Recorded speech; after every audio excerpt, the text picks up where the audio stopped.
বাংলাদেশ জামায়াতে ইসলামী ও ইসলামী ছাত্র শিবিরের নিষিদ্ধের প্রজ্ঞাপন প্রত্যাহার, গেজেট আজই। এক সপ্তাহে দেশের দক্ষিণ পশ্চিমাঞ্চলে বন্যা পরিস্থিতির উন্নতি নেই, বাড়ছে দুর্ভোগ। বিশুদ্ধ পানি ও ত্রাণের জন্য হাহাকার। এবং রাজধানীর হাতিরঝিলে বেসরকারি টেলিভিশনের নিউজ রুম এডিটর সারা রাহনুমার মরদেহ উদ্ধার, মৃত্যু নিয়ে ধোঁয়াশা।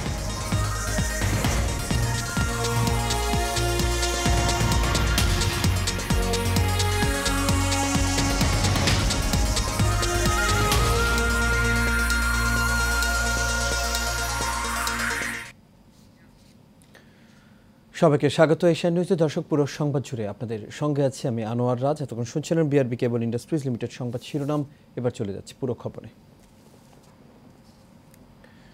জামায়াতে ইসলামী এবং তাদের সংগঠন ইসলামী ছাত্র শিবিরকে নির্বাহী আদেশে নিষিদ্ধের প্রজ্ঞাপন প্রত্যাহার করা হয়েছে। আজ এ বিষয়ে গেজেট প্রকাশ করা হবে। এর আগে 1 আগস্ট নির্বাহী আদেশে বাংলাদেশ জামায়াতে ইসলামী ও ছাত্র সংগঠন ইসলামী ছাত্র শিবিরকে নিষিদ্ধ করে তৎকালীন আওয়ামী লীগ সরকার। সেই সময় স্বরাষ্ট্র মন্ত্রণালয়ের জননিরাপত্তা বিভাগ থেকে জারি করা প্রজ্ঞাপনে জামায়াতকে নিষিদ্ধ করা হয়।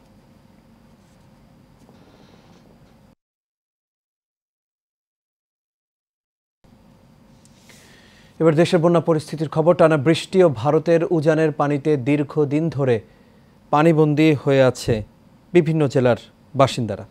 অল্প কিছু এলাকাতে পানি কমলেও দুর্ভোগ এখনও কমেনি। এখনও তলিয়ে আছে পথঘাট, সেই সাথে ঘরবাড়িতে পানি থাকার কারণে আশ্রয় কেন্দ্রে আছে অনেক মানুষ। এর মধ্যে রাতভর বজ্রসহ ভারী বর্ষণে নোয়াখালীর পানি আরও বেড়ে গেছে, ফলে সেখানে বন্যা পরিস্থিতির চরম অবনতি হচ্ছে। প্রতিনিধিদের পাঠানো তথ্য ছবিতে আরও জানাচ্ছেন সহকর্মী শেখ ফাহিম।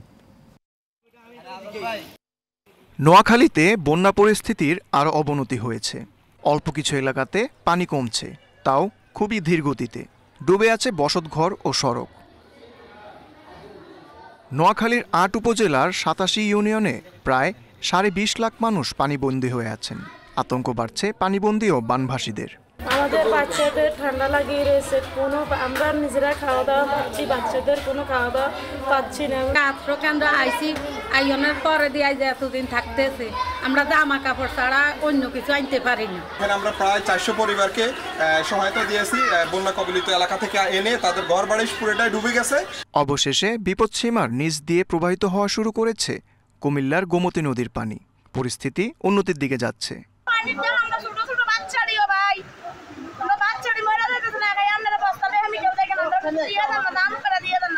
এখানে আমাদের পর্যাপ্ত খাবারের সংকট আছে, বিশুদ্ধ পানি, খাবার স্যালাইন, স্যানিটারি ন্যাপকিন, এছাড়াও বিভিন্ন ত্রাণ সামগ্রীর প্রচণ্ড অভাব আছে। আমাদের কাছে যে খাবার আছে এটা সর্বোচ্চ আমরা 2 দিন চালাতে পারবো। ফেনী শহরের প্রধান সড়ক থেকে পানি নেমে গেলেও নাগরিক সুবিধার একদম কিছুই চালু হয়নি।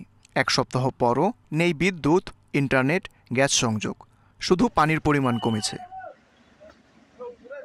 Sheikh Fahim, Asian television.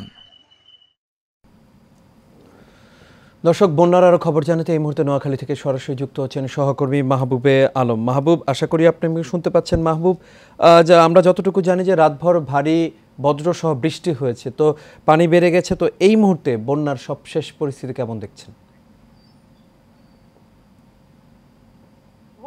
দুর্দশা, হতাশা এবং অসহায়ত্ব ফুটে উঠেছে নোয়াখালী বানভাসী মানুষের চোখে মুখে। শব্দ চয়ন করে এই বর্ণনা করা হয়তো আমার জন্য এখন দূরে হয়ে উঠেছে। গত 10 দিনের বন্যায় নোয়াখালীর 20 লক্ষাধিক মানুষ কিন্তু অসহায়ত্ব, তাদের যে অসহায়ত্ব সেটি আমি দেখেছি দু চোখে। এবং আমি জানিয়ে রাখি, নোয়াখালীর 1.5 লক্ষাধিক মানুষ কিন্তু আশ্রয় কেন্দ্রে রয়েছে। প্রয়োজন হয়ে পড়েছে ব্যাপক ত্রাণ ব্যবস্থার, যেটির স্বল্পতার কারণে অনেক জায়গায় কিন্তু পর্যাপ্ত ত্রাণ সরবরাহ করা সম্ভব হয়নি।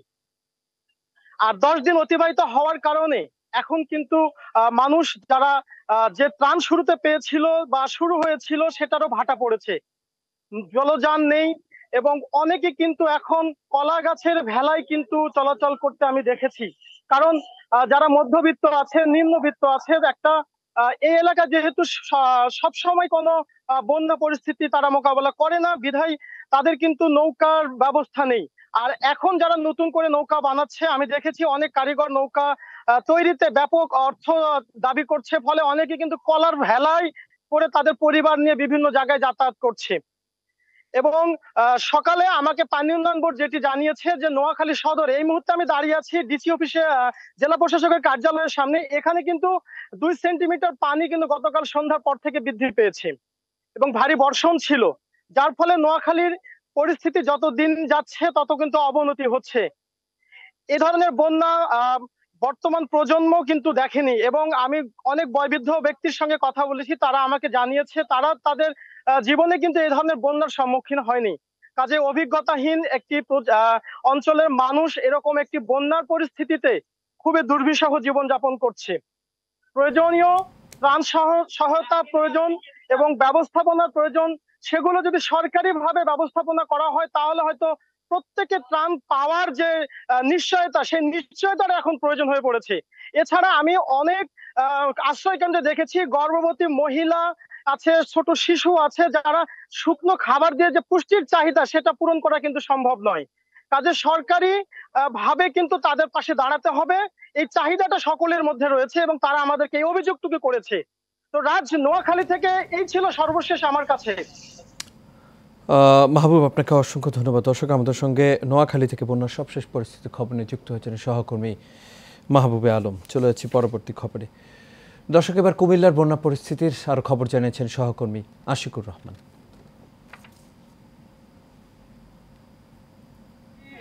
কুমিল্লায় আপনারা জানেন যে বিগত কয়েকদিন পূর্বে এখানে যে কুমিল্লার যে বুড়িচং উপজেলার যে এখানে যে গোমতী নদী রয়েছে, সেই গোমতী নদী আসলে ভেঙে যাবার পর সেই কুমিল্লার যে এলাকাগুলো রয়েছে, কুমিল্লার বিশেষ করে যদি বলতে কুমিল্লা বুড়িচং উপজেলা এবং ব্রাহ্মণপাড়া যে উপজেলা রয়েছে, সেই দুইটি উপজেলা কিন্তু এভাবেই কিন্তু পানিতে তলিয়ে গেছে। আর সেই পানিতে তলিয়ে যাওয়ার পর থেকে কিন্তু আসলে এই এলাকার প্রায় 100 এই কুমিল্লার বুড়িচং উপজেলা এবং কি এখানে যে ব্রাহ্মণপাড়া উপজেলা রয়েছে, সেই দুইটি উপজেলার প্রায় এখানে 180টি গ্রাম এখন পর্যন্ত, যদি আপনাদেরকে বলে দিতে চাই, 180টি গ্রাম কিন্তু এখন পর্যন্ত পানিতে কিন্তু তলিয়ে গেছে। আমরা একটু আপনাদেরকে দেখানোর জন্য চেষ্টা করি। 180টি গ্রাম এখন পর্যন্ত কিন্তু তলিয়ে গেছে এবং এই আমরা যে সড়কটির মধ্যে এই মুহূর্তে রয়েছি, সেই সড়কটি দিয়ে কিন্তু আসলে যে পানির যে গতিরোধ স্পিড, সেটা কিন্তু আসলে এভাবেই কিন্তু প্রবাহিত হচ্ছে।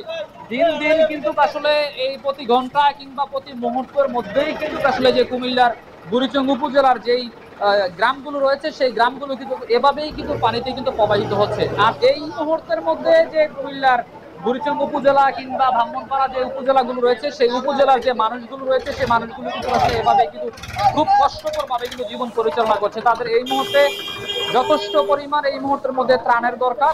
তার পরবর্তীতে যদি একটু বলে দিতে চাই আপনাদেরকে, এই কুমিল্লাতে কিন্তু যথেষ্ট পরিমাণ ত্রাণ কিন্তু বিভিন্ন জায়গা থেকে ত্রাণ কিন্তু আনা হচ্ছে।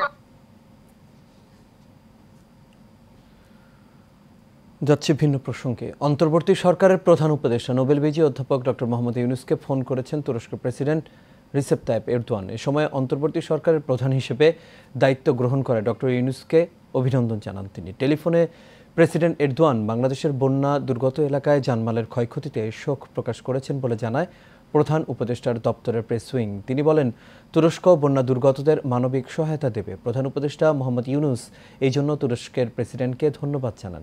প্রেসিডেন্ট এরদোয়ান বলেন, বাংলাদেশের পুনর্গঠন প্রচেষ্টায় সহযোগিতা করার জন্য তিনি একটি উচ্চ ক্ষমতাসম্পন্ন প্রতিনিধি দল পাঠাবেন।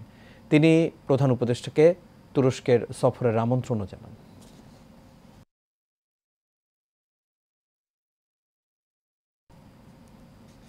আবার বন্যা পরিস্থিতির খবর। সারা দেশের তীব্র বন্যা পরিস্থিতির মধ্যে ফারাক্কা বাঁধের গেট খুলে দেওয়ার খবরে নতুন আতঙ্ক সৃষ্টি হয়েছে রাজশাহী অঞ্চলে। তবে পানি উন্নয়ন বোর্ডের তথ্য মতে পদ্মা নদীর পানি এখনও বিপদসীমার প্রায় 2.25 মিটার নিচ দিয়ে প্রবাহিত হচ্ছে। আগামী 5 দিনের মধ্যে বন্যার আশঙ্কা নেই। তবে বিশেষজ্ঞরা বলছেন, ফারাক্কা বাঁধের কারণে পদ্মা অববাহিকা অঞ্চলে বর্ষা মৌসুমে বন্যা এবং শুষ্ক মৌসুমে খরা বাংলাদেশের জন্য নিত্য বছরের চিত্র হয়ে উঠেছে। পদ্মা নদীর উজানে ভারতীয় অংশে ধারণ ক্ষমতা 40,000 কিউসেকের অতিরিক্ত পানি বৃদ্ধির কারণে ফারাক্কা বাঁধের গেট খুলে দেওয়া হয়েছে। ফলে পদ্মা নদী দিয়ে বাংলাদেশ অংশে প্রতি সেকেন্ড প্রায় 13.5 লাখ কিউসেক পানি প্রবাহিত হচ্ছে।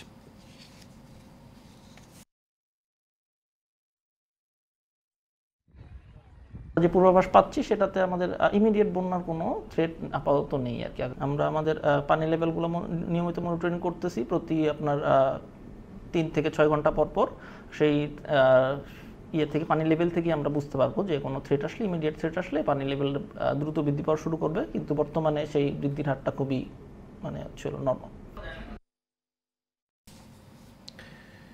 রাজধানীর হাতিরঝিল থেকে একটি বেসরকারি টেলিভিশনের নিউজ রুম এডিটর সারা রাহনুমার মরদেহ উদ্ধার করা হয়েছে। তিনি জিটিভির নিউজ রুম এডিটর ছিলেন বলে জানা গেছে। মঙ্গলবার দিবাগত রাত 1:30টার দিকে এই ঘটনা ঘটে। পরে অচেতন অবস্থায় তাকে উদ্ধার করে ঢাকা মেডিকেল কলেজ হাসপাতালের জরুরি বিভাগে নেওয়া হলে কর্তব্যরত চিকিৎসক তাকে মৃত ঘোষণা করেন। এদিকে 10 ঘন্টা আগে ঢাকা বিশ্ববিদ্যালয়ের রাজু ভাস্কর্যের লোকেশন দিয়ে ফাহিম ফয়সালের সঙ্গে ছাড়া ফেসবুকে একটি স্ট্যাটাস দেন। সেখানে তিনি ফাহিম ফয়সালের সাফল্য কামনা করেন। এছাড়া 11 ঘন্টা আগে অন্য আরেকটি স্ট্যাটাসে সারা লেখেন, জীবন হয়ে থাকার চাইতে মরে যাওয়াই ভালো।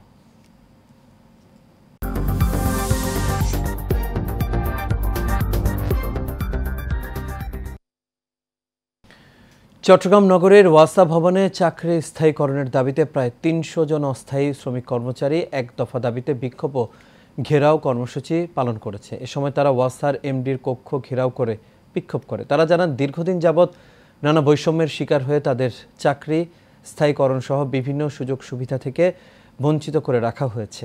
পরে সেনাবাহিনী এসে পরিস্থিতি স্বাভাবিক করে এবং তাদের দাবি দাওয়া নিয়ে উচ্চ পর্যায়ে বৈঠকের মাধ্যমে সমাধানের আশ্বাস প্রদান করেন।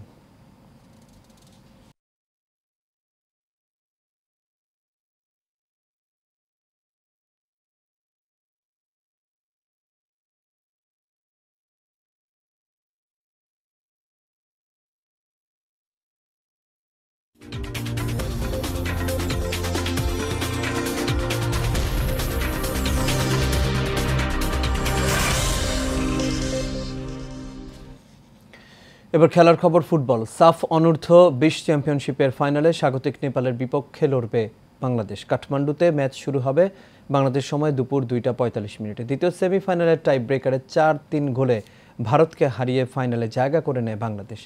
দুর্দান্ত এক জয় পেলেও দলের মূল গোলরক্ষক মেহেদী হাসান শ্রাবণের চোট বেশ দুশ্চিন্তায় ফেলে টিম ম্যানেজমেন্টকে। আঘাত বেশ গুরুতর হয়। ফাইনালে তার সার্ভিস পাচ্ছে না দল, ফলে দেশে ফিরতে হচ্ছে তাকে। এদিকে সেমিতে মেহেদীর পরিবর্তে বদলি হিসেবে নেমেছিলেন মোহাম্মদ আসিফ। টাই ব্রেকারে 2টি শট ঠেকিয়ে বনে যান বাংলাদেশের জয়ের নায়ক। ফাইনালেও তার উপরই ভরসা রাখবেন কোচ মারুফুল হক। আর এর সাথে শেষ করবে এশিয়া নিউজ। তবে যাবার আগে বিআরবি কেবল ইন্ডাস্ট্রিজ লিমিটেড সংবাদ শিরোনামগুলো দেখে নেব দর্শক আরও একবার।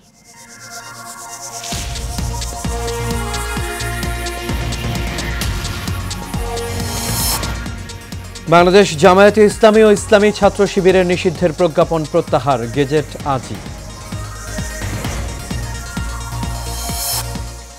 এক সপ্তাহেও দেশের দক্ষিণ পশ্চিমাঞ্চলের বন্যা পরিস্থিতির উন্নতি নেই, বাড়ছে দুর্ভোগ, বিশুদ্ধ প্রাণী ও ত্রাণের জন্য হাহাকার। এবং রাজধানীর হাতিরঝিলে বেসরকারি টেলিভিশনের নিউজ রুম এডিটর সারা রাহনুমার মরদেহ উদ্ধার, মৃত্যু নিয়ে ধোঁয়াশা।